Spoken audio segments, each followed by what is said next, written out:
Hi, welcome back to another episode of Time Out with Gabii. With me here is the Courier Queen herself, Gurlquishaa, and the Disney Princess, Etherea. Hello, everybody. I'm Etherea, as Gabby said, and this is my sister, Gurlquishaa. Period. How y'all doing? Ew.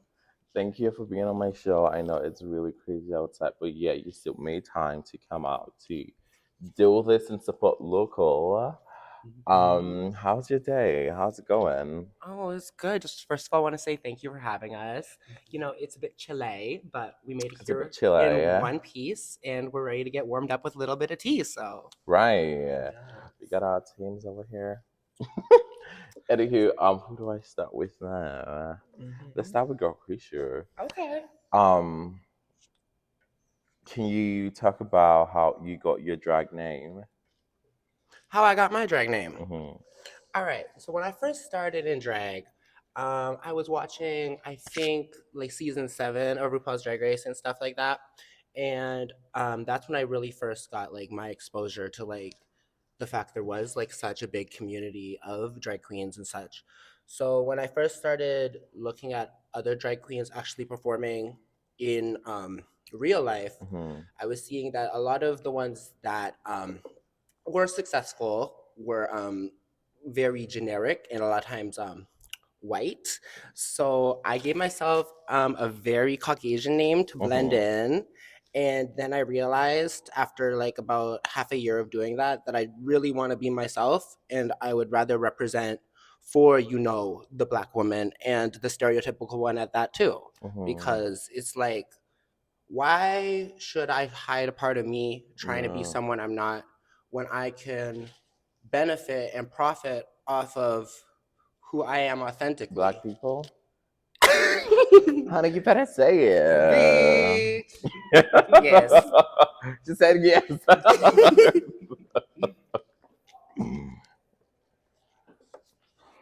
Is that it? What the fuck? Yes. Girl. Okay, your turn. How did you get your drag name? Okay, so that was like amazing story. Mine's not as amazing, but I got my drag name from just kind of like, I don't know. Originally, it was Candy Envy because I'm very inspired by I've never strippers. heard this. I'm very inspired by like strippers and stuff, and like a lot of the women that I knew who were strippers would have the name Candy. So, and then also I loved Scarlet Envy on Drag Race, and that's how it became. But then I realized a month later, I was like, "Ugh, I don't really like that name, so I changed it to Etherea. But because it was originally from the word ethereal, I was like, I am just that ethereal goddess. So Etherea was born. So, can you walk us back to your childhood and how your coming out story and all that? Yes, of course. So I was born and raised here in Edmonton. Just a poor little kid. Not a lot of like money, and just kind of when I was about like say 14, that's when I really discovered who I was. Um, I found out that I was transgender through the YouTuber Julie Vu on YouTube, and her journey really spoke to me as a person. And I was like, okay, this bitch is really talking about how I feel internally, so maybe I am trans. And I discovered through that YouTube video that I was. And ever since then, I've been transitioning, so I think it's about, I want to say 8 or 9 years now. Oh my god. Yeah, so, oh my god, like almost half my life. I'm 22, but turning 23 here soon. And yeah, just like growing up in school and stuff, it wasn't easy. I was always picked on, ridiculed just for being myself, and not even on top of that, just being native as well.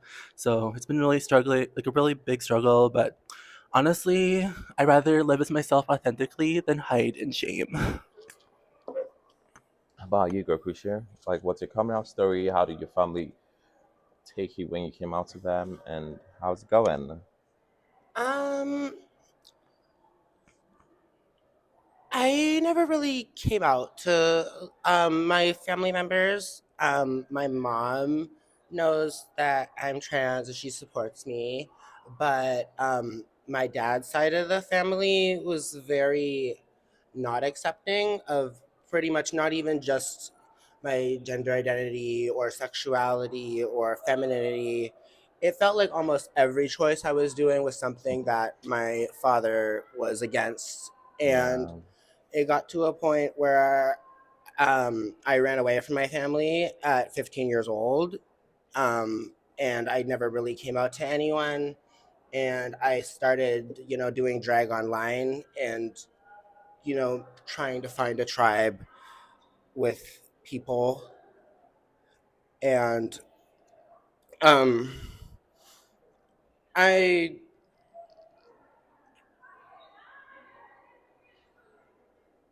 my mom accepts me, and that's what matters. I mean, if you don't want to share it, it's okay. So you said you left him when you were 15. Yeah. So how did you eventually catch up with your mom? Um.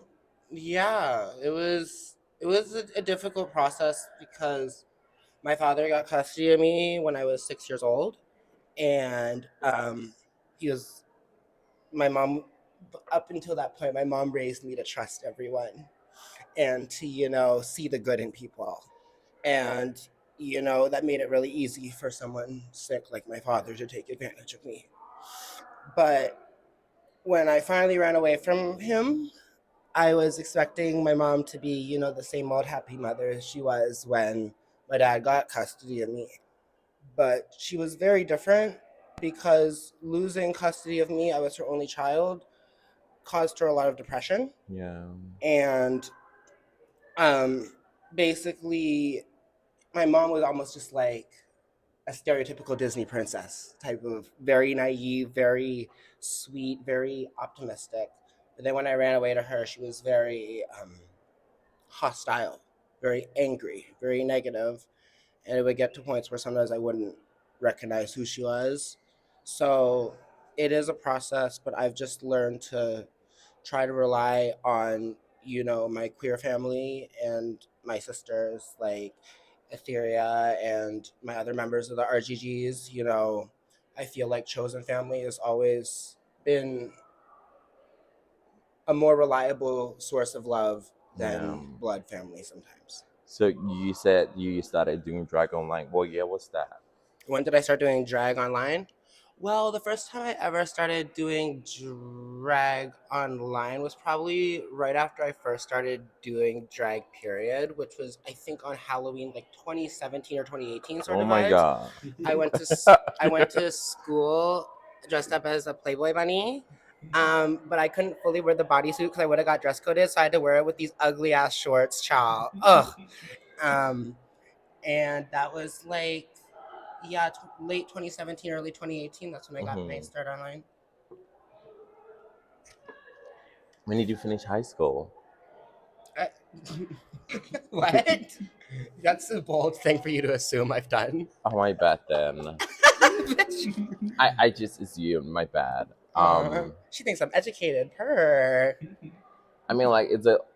I see like she's 22. I'm 22, so I assume you're actually 22 as well. So Hmm. I was just thinking maybe you were in school, but then my apologies for that. It's okay.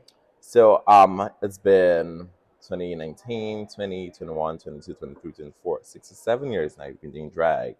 And like, Don't tell the people that they're gonna expect a lot better. I mean, your household name. When I see you or when I watch you perform, I'm like, you put a lot of energy. People put different type of energy, but your energy is like when you stomp your foot, I can hear the shoes on the Okay. floor. Come on, Audible. So how do you prepare for your shows? Like, how do you prepare for your choreography and everything? When I have a show, every single thing in my life doesn't matter except what I'm going to do for the 3 or 4 minutes that song is playing. And it gets to a point where I'm not messaging any of my friends back.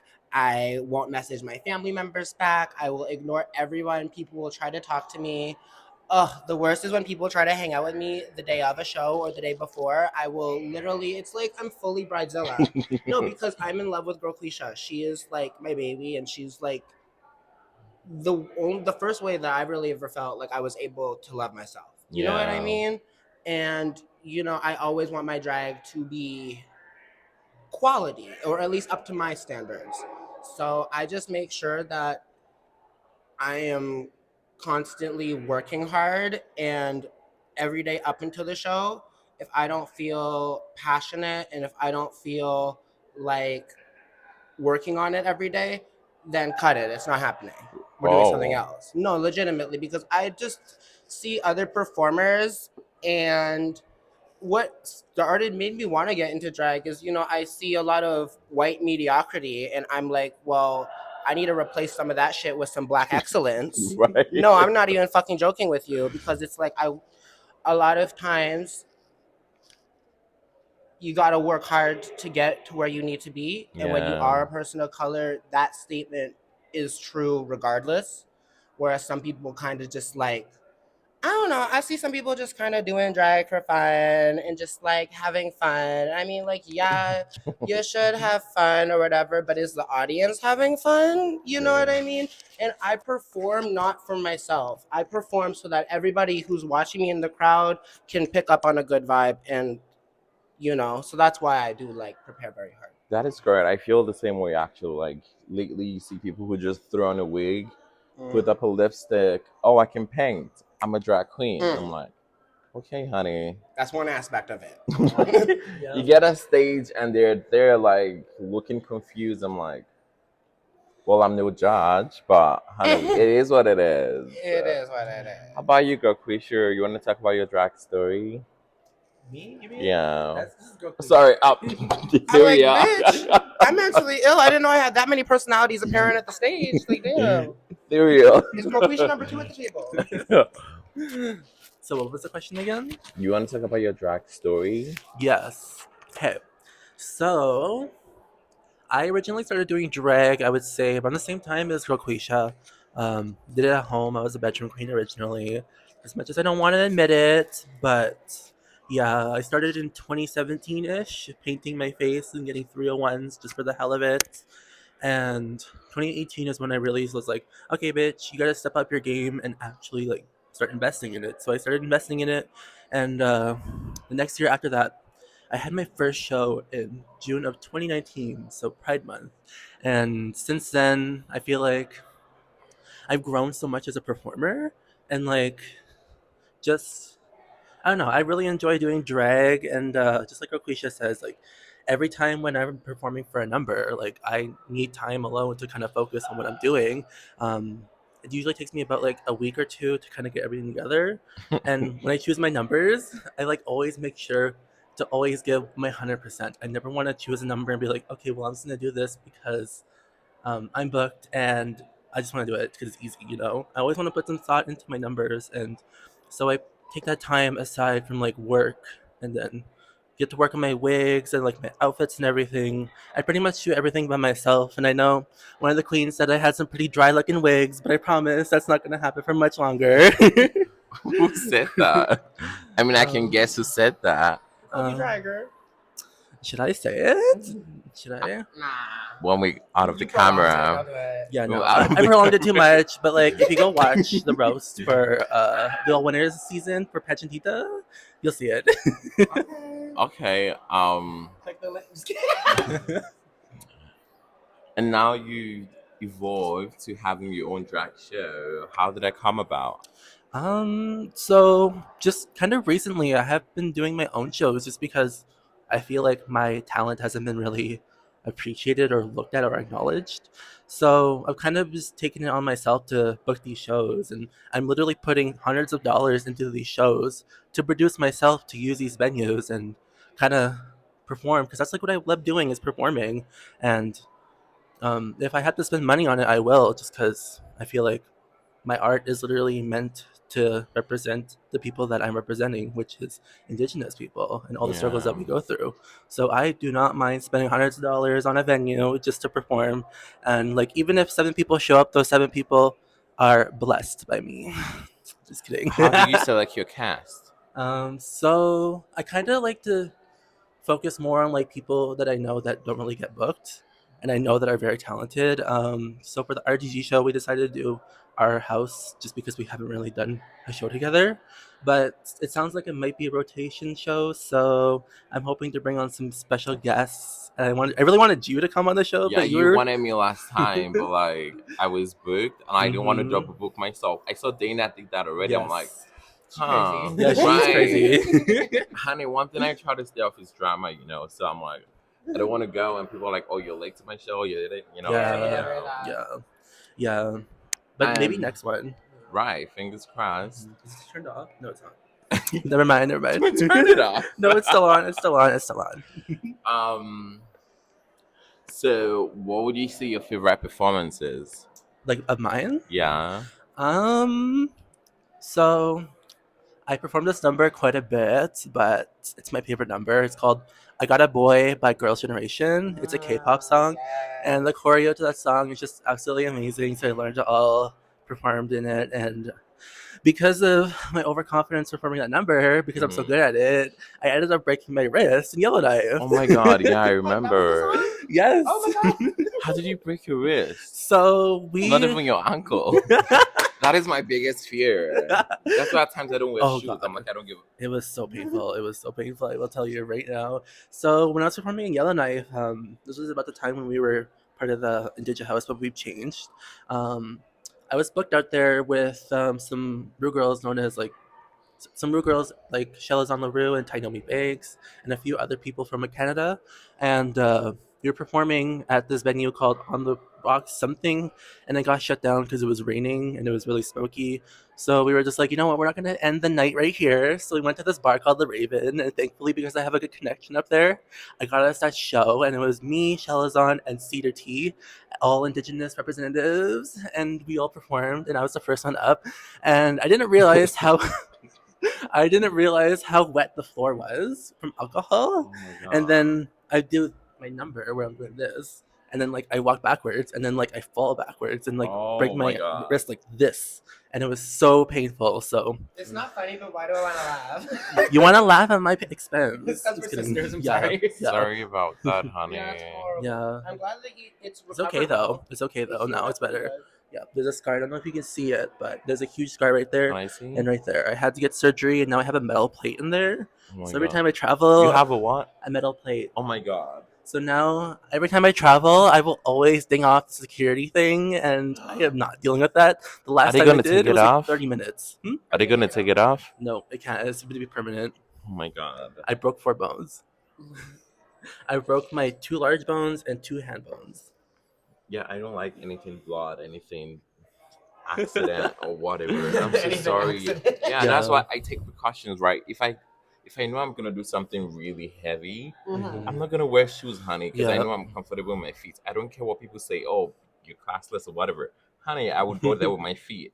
Mhm. Yeah. Yeah, I'm so sorry I had to go through that. And Yeah, like, no, it's some okay. venues need to do better. Like, if you have a spill, clean the fucking floor. Exactly. You know, like, hmm And I would like, have sued them, honey.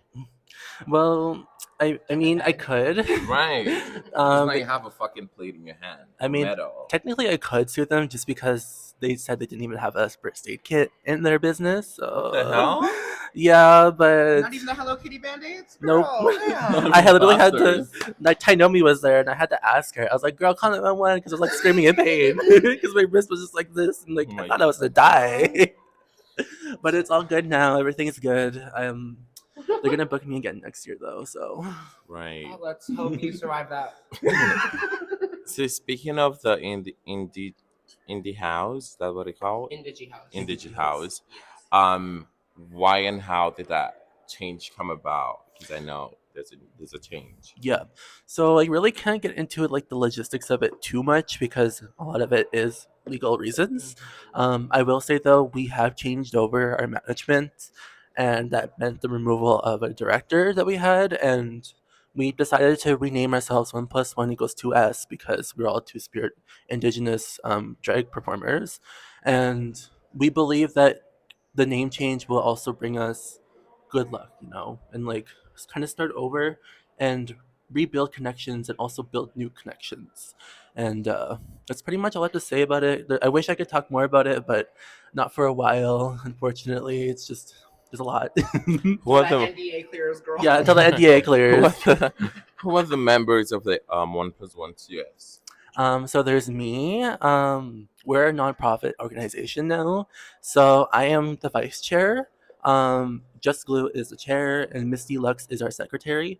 And then our members consist of Desiree Divine, Dana, Um, Luna Von Schweetz, Anxiety. Who else? Miss Lavender. Oh my god, there's so many people I can't remember all their names. It's okay, honey. Lakota Tutusis. He's a hoop dancer. Um, there's a few others I know. Oh, obviously Auntie Celie Matrice. Love her. Um, and am I missing anybody else? I think I'm missing a couple other people, but I can't really think about it too much. So yeah, those are the ones I can think of. Great. So, how did the RGG come about? My So friend, I have a friend named Gab. She's so obsessed with y'all. She was like, really? join. Her name is Gab. You might know her. She's like, join the RGG. I'm like, honey, I'm not a K-pop dancer. I would fall face first. Hey, you Well, can move though. But Well, I'm not a K-pop dancer. Well, Y'all neither do you a don't is lot need of. you don't need to do K-pop to be part of our group, you Oh, know. really? Yeah, we're Yeah. just inspired by K-pop, you know. Yeah. Okay. Well, we're inspired by music from around the world. Yes. You know what I mean? I feel that's why a lot of K-pop sort of gets to happen within the RGGs. But we like to do like sometimes Latin inspired music. We like to do Asian inspired music. We like to do African inspired music. We just Yeah.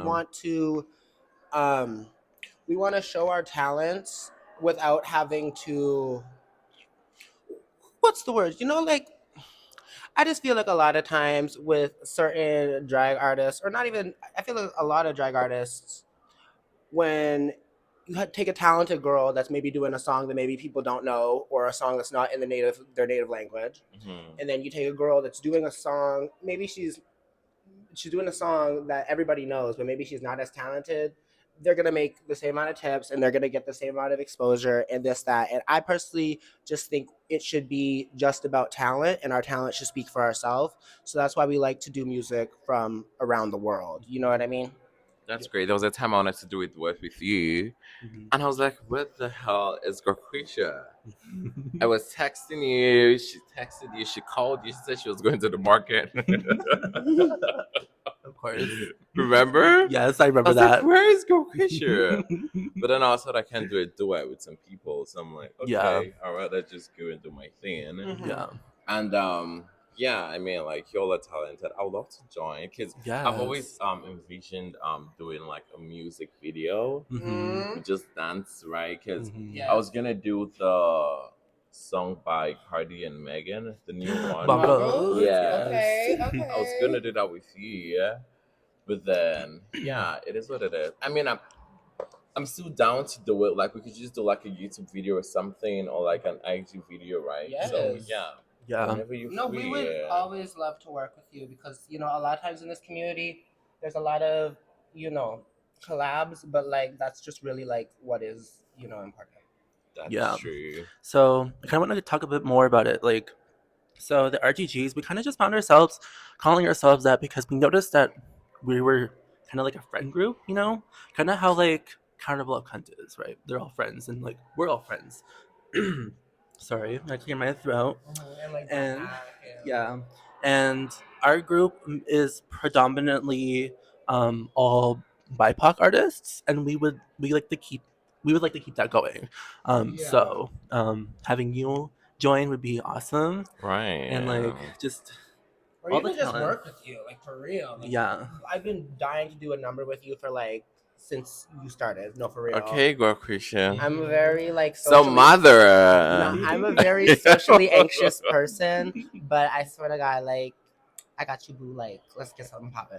Sure. Yes, We and can work in that duet. yeah. So we've been around for a while, We could but go we to the didn't. legislature, like, but now it's fucking winter. I know. Jesus. I know. That don't stop a bitch. Right. You see me out here in this crop. Right. Oh, never gets Yeah. cold. Yep. What would you say is your least favorite performance My least favorite performance of yourself? of myself. Well, there's been a couple performances that I've asked Dragging Her Heels to take down. Really? Yeah. There was one of them. There's like maybe two, and so I performed at an all ages show, and yeah, I was like maybe like 18 at the time, so like freshly 18, and like My number was just I don't know. It wasn't a vibe. So I asked It him to was take it down. alright. Yeah, it was okay. And then it wasn't like anything sexual. Like Were you no, nervous I or was what? just really nervous and like I didn't know what to do. And like Like most queens. yes, and then of course, after my number, I literally go outside to get high. I didn't realize that the weed would be lingering on me, and I knew I smelled so dank in that club at the all ages show. So I was like, I need to take this number down. So That's it was hilarious. to Stronger by Britney Spears. Bitch, I wasn't strong at all in that performance. Damn, you really got her off of dragging her heels quick because I actually haven't even seen her, girl. No, girl, I had to get rid of her because that bitch was too embarrassing. I should, yeah. Your worst number, girl. So, what's your favorite and your least performance? Okay, so I don't know if y'all know this, but drag is like that's my primary job. You know what I mean? So I judge my performances. This is kind of shallow, but I really judge my performances based on how much money I make. Because at the end of the day, drag is a job, and I'm trying to do it so I can make sure my rent pay, make sure my bills pay, make sure my this, that, and the other. So my most favorite performance of mine, I wouldn't say most, but what comes to mind is "Hit 'Em Up Style" by Blue Cantrell because I normally make good tips with that, and I can it's like slow enough that I can engage with the audience with the lyrics, but it's also like intense and impactful enough that I can do a good split. You know what I mean? Right. My least favorite performance. And this fucking flips. I'm like, Oh, be her. You already know. My least. you're the mother. You've been doing this shit for over 6 or 7 years. You need to quit telling people that, Miss Thing. You need to. Because I was about to like make a post, be like, oh my god, second year in drag, third drag birthday or something like that. You out here showing my age, bitch. We're gonna cut it off. Hopefully, yeah. But my least favorite performance of mine, oh gosh, the one that comes to mind right now is, gosh, who's that old group? Ace of Base, The Sign. I performed that song. Actually, each time I performed it, it was rotted because the first time I performed it, it was at this little show in a church, and I didn't know that like Church. yeah. And you know, when you first start drag, you never say no to any opportunities because you know all exposure is good exposure. Nobody been told me that bitches in church don't really tip, so I made like a good $5, and I did a How long split. is an Mama, I did a split off the stage. I did a reveal, but the button in my trench coat wasn't like coming off, so I just ripped the fucking coat. It wasn't even my coat. I was borrowing the coat from my mama, and my mama told me it was expensive and shit. And I was like, oh my god, hopefully I make some good tips. I look in the thing, there's like $6.25. Excuse me. So yeah, I performed that song, and it was bad, and it was so cringy, and I was like, this is horrible. Like, I kept me up at night. I was like, I need to perform it again. I performed it again, ponytail extension, flew, bald headed. I was on the stage. I forgot my shoes. I borrowed some shoes off of another performer. Shout out to Felicia, girl, love you, girl. But I don't think we're the same size. The shoes were off. So she is webfoot duck. She is bald headed. She is a mess. So yeah, Hit 'Em Up Style, my favorite performance of mine, and The Sign would be my least. I mean, we all have our ups and down moment, right? Like, I remember my first show, my wig tried to come off, but I cut it. Oh, she tried. Right. She said, "No, not tonight." So now I don't do a lot of head whips, and like I said, Gurlquishaa is all into it, like the foot stomping, the hands throwing. I'm like, sometimes she comes out with a hand bag. I'm like, yo, I'm in this. Girl. Better make sure I never get one of them purse puppies, because bitch, that bitch gonna be. I remember watching you do cat shit. Is that what it's called? Huh? Is it cash shit or cash money or whatever? Cat shit by Megan Thee Stallion. No. What? Like you wore like a brown wig with a green. I wear brown wigs. Yes, I do that. With a green gown. I like the color. I never worn a gown. You was lying. I'm a really? broke bitch. Not really like a gown, but like Like a dress, cocktail yeah. dress. Yeah, I wear a cocktail dress. With a handbag. a handbag. It was at Dana's show. I guess it Where's was. the bag at? Yes. Oh Yeah, by yes. City Yes. Girls, Did I okay. say it was cash? I mean, I didn't know that. I mean, I knew what it is, but I didn't You had remember. me the looking name. around for the ancestors to find the ancestor for what you trying to say. Okay. Lord have mercy. What's your thought about what's happening in the States and even in Canada with all this drag protests, trans protests. Because to me, it's funny because I think Hmm. people, what they're trying to say is it's okay to be gay, but it's not okay to be trans. Mm-hmm. Right. That's what I And what agree with. makes Like, them I hear think they that. have the audacity or authority to tell us what to do? How to live Mm-hmm. our lives. Yeah. Right? Mm-hmm. What's your Yep. thought about that? You go first. Honestly, like I agree with you full heartedly. Like that's what it feels like nowadays. I feel like when you're gay or bi or anything like that, like your sexual orientation, it's fine. But as soon as you identify as a trans person, it's like, how dare you do this? How dare Mm. you like try to manipulate our kids and all this kind of bullshit? I'm like, this is just for these people to use kids in their political debates, and Yeah. it's fucking It's disgusting. like they're weaponizing them. Yes, exactly. And what I have to say about that is it's just going to be a thing that we have to kind of deal with as queer people for a while, but eventually we'll pass it. We'll beat this shit. And honestly, it's just disgusting to me that they paint us to be like you know, the aggressors, Villains. yeah, the villains, Yeah. when they are the ones who are like literally controlling their kids for Yeah. what they do. We Exactly. just want them to be educated. That's it. Right. It's nothing to do with anything about forcing them to be something they're not, you know? We just want them to know that it's okay if you do feel this way. And yeah, like I'm so lucky that I had a supportive system when I was 14 years old to transition. And I know I am trans, like still to this day. Like that hasn't changed Hmm. whatsoever. So to go around with this rhetoric that people are not really trans and shit, I think it's bullshit because there will be those people, but those people have been promoting in media recently to kind of push that movement forward. You know, Yeah. it's like the little amount of people that are doing that, Yeah. and like it's They're just becoming mascots for the community, and yes, that's not fair. exactly, exactly. And I notice a lot of like the people that they interview, queer people. It's usually I don't know. I feel like it's usually the ones that don't really have like an understanding of what's going on, and that's how they Yeah. kind of push their movement Yeah. and kind of painting us in a bad way, you Yeah. know. And it's typically like white queer people that do Yeah. that, but like it's not like I don't know. I just think that they always target a certain queer audience and try to paint them as like aggressive or anything like that, and be like, oh, this Yeah. is why they're wrong, you know. And I think that's bullshit because like some people are able to hold a political debate, some people can't, and it seems like they always push the ones that can't. So, yeah. And also, there are times I see some court people going to some spaces where they're not wanted. Like, honey, you're giving them things to feed off of. Like I was watching a um talk show by Candice Owen, if that's what her name Yeah, is. yeah. This crazy whitewash woman, Yes. and we had queer people go there, and she roasted all of them. Hmm. And I'm like, well, that's on you, honey, because you went there. If you had to your ass at home, she Hmm. wouldn't call you out like that, Hmm. you know.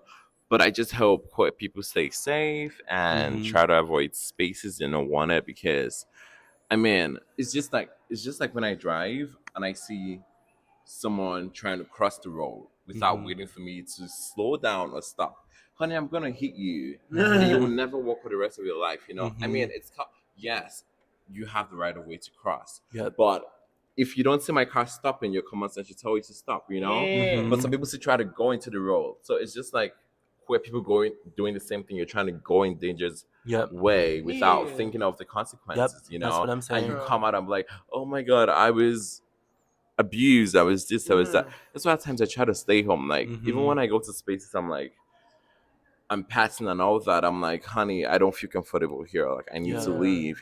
I just hope people learn from that and Yeah. be safe. But I you agree wholeheartedly. Here you go. But you know that also visibility is also very important. And with all the anti-trans and anti-drag propaganda in the media, I personally just feel like it's ignorance and lack of education. And it's very horrible and it's a very hard time to be anything that is different nowadays in this society. But I think it's just so important to constantly not hide and not diminish who you are. Because sometimes the biggest political statement we can make is just by showing our face. You know what I mean? As queer people. So, you know, I think that's important.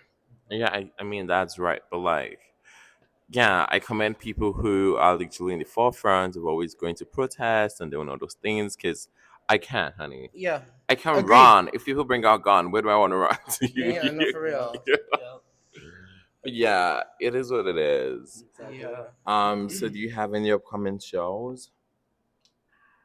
You probably have more shows than me. Bitch, not us doing that. Um, I hate all kind of shows. Let's ask the audience. Do you have any shows? I don't know. Yeah. I don't really know if I have a lot of shows coming up. I think my next booking is on December 2nd. So not for a while. And it's gonna be at Evo. It's gonna be with Gemma's show. I'm not sure if I'm allowed to say about anything about it right now, but Yeah, me too. yeah. But I know I'm booked. I'm just not sure I'm allowed to talk about it yet. yeah. I think it'll be okay though. But yeah, I have that show coming up, and we also have our One Plus One Equals Two S show on December 15th at 7 p.m. at the Grindstone. So make sure you come and tip well, okay? Because we're all poor. Yeah, speaking of tipping, Gurlquishaa mentioned something that um I mentioned. yeah, Okay, you what mentioned I do? you said you judge your best performance by the amount of tips you make, you Mhm. know? And personally, like, I think after my third show or fourth show, I mean, people tip well Mhm. if they want to tip, you know, because Mhm. they're also Yeah. like, what's the word? There are times people don't want to leave their seats, or Mhm. like personally, if I go to a drag show, I rather give someone money to help me go put a shit there, right? Because I'm like, I don't want to stand up and go there because people are gonna think I'm doing too much or something, you know. That's what I just think. Yes. Not like I really care about what people think, but like, It's tea though. as a person of color, I find that, well, not just a person of color, a dark skinned person, Yes. I find it takes a lot for someone to get leave their seat to come tip you. Either they like what they see or something. Unlike some Mhm. people, like they haven't even stepped on stage. You have people waiting to tip them already, you Yep. know. And well, thankfully, I have a job, right? And I don't really depend on drag one hundred Mhm. Yeah. percent. Um, I really don't care any amount I get, you know. Whatever I get is whatever I get. I mean, people have been tipping well, like sometimes what I get tips is more than what I get paid, you Mhm. know. But Mm. I'm still thankful for the opportunity, and yeah, Mhm. that is that. Yep. I agree. To kind of add on what you said, I do notice that too. I notice that like, people of color don't really get tipped as much compared to their white counterparts, Yeah, Mm. especially here in Edmonton. I know that's a huge issue right now. Yeah. I've also, crazy enough, I've actually had some TV girls also tell me that when they come here, they notice that too. Um, so I don't know what is that saying about Edmonton, but we really need to step our game up, you know. Yeah. And like as you said, like you feel like there's some people out there that are already expecting to get tipped because they're just about to go on stage. Because they have a bunch of friends or Yep. yada yada yada. Yep. And also favoritism plays a huge part in our scene, I feel like. yeah, And I've noticed it quite a lot. I remember them saying that they didn't really want back-to-back performers at certain venues, but here they are Mr. White. booking the same performers back and back and back, back and back. I know that's going to be a hot take right now, but you know, I am going to be a real. I keep it real, 100%. She keeps it And I don't real know. for her. Yes, I know that sometimes people are going to be offended by what I say, but I'm coming from my heart and from a good place. I just want to hold space for people who don't really get that opportunity, you know? Yeah. yeah. I mean, like at this point, I can't even say too much because um, people will choose who they want to choose. They will book who they want to book. Hmm. The other day, I was saying something about like I told you, like you're courageous. You always speak about things. Hmm. Mhm. I always speak about things when it concerns me. You know, the show you performed in last night, they did like I don't know how you got the gig. No, speak about it. Yeah, I don't know how you got the gig, but then they did like an open call or cast call or whatever, Hmm. and they did a cast call for just people of color, and then in my head I'm like, well, before I knew they had people of color in that show, I was like, you could have just done a casting call, like who want to be on my show. Yeah. And then it's up to you to sort people out. Yep. Oh, this is a person of color. I'll take this Yeah. person. This is a person of color. I'll take this person. Mhm. Because it felt like you've, like I said, it felt like you're trying to give out a leftover meal. You know? Yes. exactly. You've ate your food and you're like, oh, who wants it? No, Yes. for real. Which person of color wants to eat my food Yep. after a white person has eaten it? You know? Yep. And it's And- really demeaning, isn't it? Yeah, it's really demeaning. I mean, like, some people were offended by it, which I really don't care because you don't pay my bills. Mhm.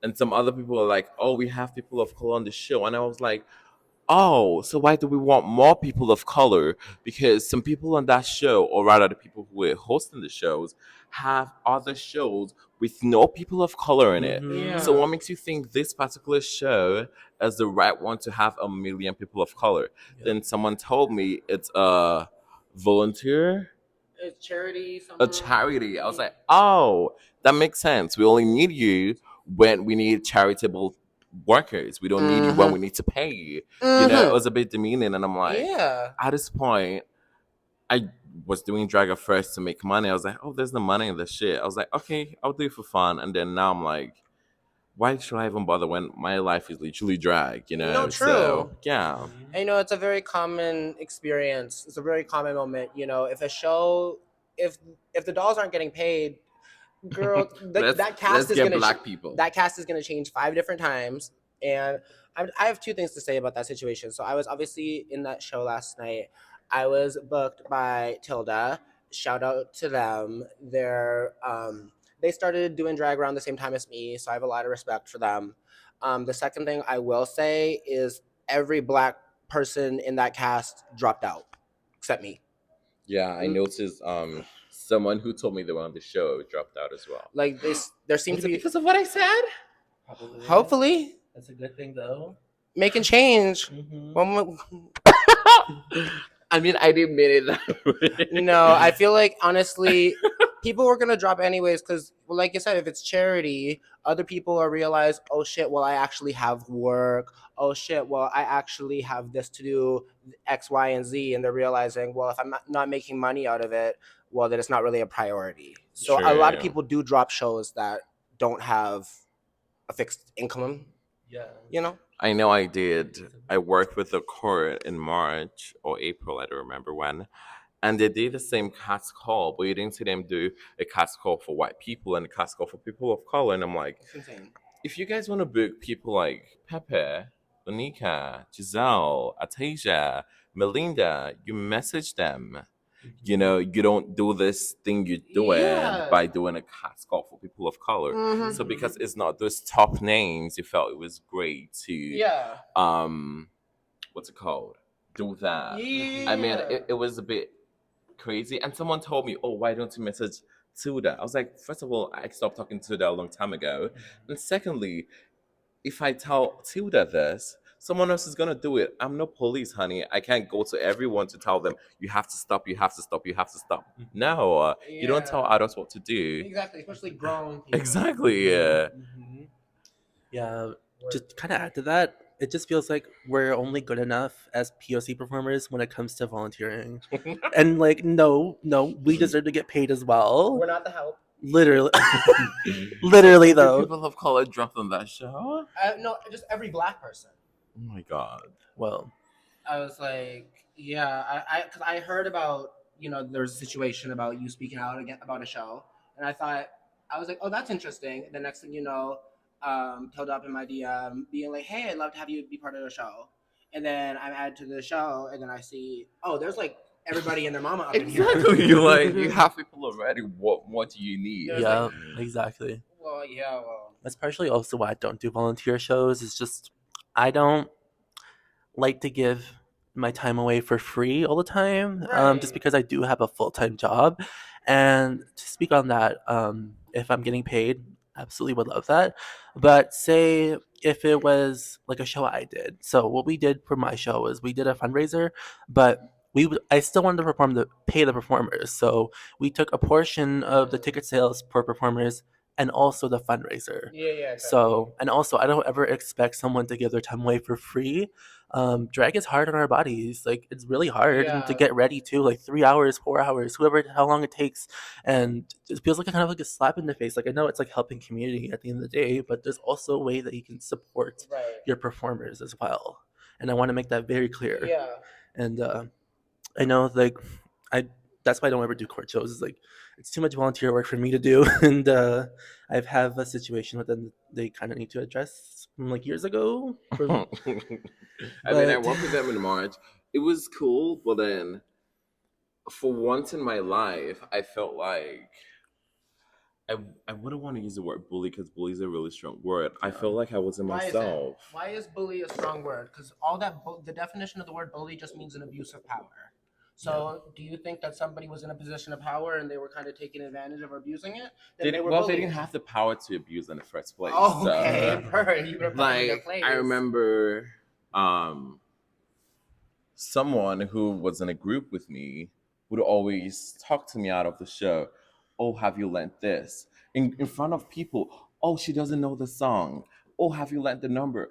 Da, da, da, da. I'm like, Ew. first of all, this number we're not supposed to tell people we're doing the number, right? Mhm. But you're out here, and when a person says it, person be like, I'm just kidding. Like that was triggering my Uh soul. huh. But then I'm like, I don't want to show everybody that Gabi is a bitch by doing Mm-hmm. this and doing that, you know? Mhm. Even Yeah. to sometimes I'll go late to the rehearsals because I'm like, oh my god, what are they gonna think about me today? You know? I mean, Mhm. I'm grateful for the opportunity. I met a lot of lovely people, but Mhm. there were some certain people that just threw me off, and I'm like, honey, you Yeah. guys messing with the wrong people, but Mhm. wrong person. Yeah. But yeah, I mean, Yeah. it is what it is. Yeah, there's definitely some sweet people in that community right there for sure. But there are like it's like few people that do make you feel like kind of not yeah, I guess kind of bully, kind of abuse of Like this one power. person be like, "Oh, you have to wear your shoes while we're rehearsing." I look around, I see people wearing socks, and I'm like, It's Yeah. gonna be microaggressional. Also, another thing that I noticed in this community is that a lot of times when people have something to say about somebody else, they can't say it directly to them in real life. They have to do it in front of their friends or in front of other Yeah. people. exactly. And Yeah. here's the thing, I'm the type of person, you can say anything you want to my face. Even if it's the meanest shit, I will filter it, I will process it through my brain. But the second that you try to like make an example out of me or make a fool out of me or make a joke out of me, I'm not laughing. So why are you sitting here saying, "Oh, I was just kidding. I was just Exactly. joking." Oh, Am I'm I just laughing here? Do kidding. I look like Mhm. I think that that's funny? No, I don't. And this was Yeah. like at a random show, and I'm like, should I drop out of the show? But then I'm like, we've already like gotten to the part I can't even turn back Yeah, of because course, if I yeah. had done that, people would hate me, you know. And I'm like, for my respect for Vanity and Pepper, I'm like, you know what, I'll just stay on the show, you know. And Mhm. there were some people on the show as well, like Tia and Winter, Orpheus, and what's her name? Orpheus partner, Vula. Vula, Yeah, yeah. they were the Yeah. ones like, oh, you're good, you're this. Because it Yeah. was a choreo. I couldn't even do a choreo. I'm like, this is just one, two, threes. I can't do it, you know? And that's why Mhm. times I try to do things myself, you Yeah. know? I'm like, yeah, Yeah. it is what it is. I hope the world becomes a better place, you know, Mhm. because a lot is going on right now, Mm-hmm. Yep. and um, I wouldn't want someone else to add more headache to what I'm going through already, you Yep. know. So Yeah. Yeah. Exactly. And yeah, as you said about the situation that people need to have their friends around to bring up something, I've noticed that there's also this unwritten rule in our scene that people don't really talk to you. Like when you go see them, they'll be like hi or just oh my like ignore god. you. And I'm just like I'm trying to say Yeah. hi to you, but the energy you're giving me is like you don't want to talk to me at all. Uh huh. And like it'll be somebody like I know and like I don't know what it is, but like in our drag scene I noticed like when you're backstage with a bunch of queens or like kings or anything like that, they don't like ever like make it out of their way to talk to you. Or they'll have their like their little clique because they're friends with them outside of drag. Yeah. And I think that kind of needs to be changed because we're all there, all together. So why not talk to other people there as well? Yeah, you don't need to like everyone, but at least be friendly because we're all Exactly. queer. Exactly. Yeah, I was telling someone the other day that I think I saw it on Instagram. They said the more I can't remember what it said. Being an adult is realizing everyone is fake, Yeah. and I'm just gonna ask you that. Like, at first, I was a kind of high person. Now I'm like, oh, I'll be by myself, you know. Yes. Like, honey, whatever you dish out, one dishing out. If you don't say hi to me, I'm not Mhm. saying hi to you, you know. Yeah. Like, we don't pay our bills, so Mhm. I'm here to Yeah. do my thing. You're here to do your thing. And another thing is, if you think you're a king, if you think you're a god, Mhm. sure, be your god. You're Mhm. not my god, honey. Yeah, I Yeah. am what exactly. I think I am. You are what you think you are, and there's no way I'll feel inferior to anyone. Yeah, or Yep. Like, any no different. Yep. matter what. Mhm. So, Exactly. Yep. I feel like a lot of times, at least from what I've seen specifically in our community of trans women, sometimes there's a lot of insecurity. And I find a lot of times we get compared to one another within Mhm. the community. And it's upsetting when it's like, when I see other dolls, I instantly feel like, oh, well, I'm a doll, you're a doll, you do drag, I do drag. Let's get to know each other or something. And it's really disappointing to get such a standoffish vibe from other transgender women, especially when we're all young, discovering ourselves, and we're just I don't know. It just really rubs me the wrong way, and I really wish that it could be more of a community. yeah. Mhm. You know? Yeah. The community is not so community. It's No. not community. No, There's a ma'am. lot of internal things that need to Yeah. be resolved. And like, just like the saying that goes, if you don't love yourself, how do you expect someone else to love you? You know, we are out Exactly. here saying, oh, the straight people are literally trying to pitch us against each other when at the end of the day, we are not even together. We don't need to work that damn hard. Yeah, we're not together. I mean, I'm grateful for the friends I've made through drag, you know, some Mm-hmm. lovely people. And also, I am not really, nothing surprises me anymore, you know. I go to people with an expectation of they're either going to tell me no or something, you know. Like, I've Mhm. had people I've walked up to be on this podcast, you know, and they're like, oh, I'm so busy. And then you see them on some other work, and I'm like, oh, not so busy. But then again, I'm not surprised because that is what I expect from them. Exactly. Exactly. I don't know. Yeah, you're right. Part of maturing, part of being adult is expecting people to maybe not give as much of a fuck as you may give about certain situations. Absolutely. Mhm. So we've come to the end of the show. Thank you all so much Yes, thank you for having for a us. lovely Yes, and thank amazing time you. and for speaking your truth. Yes. Where can we find you on social media?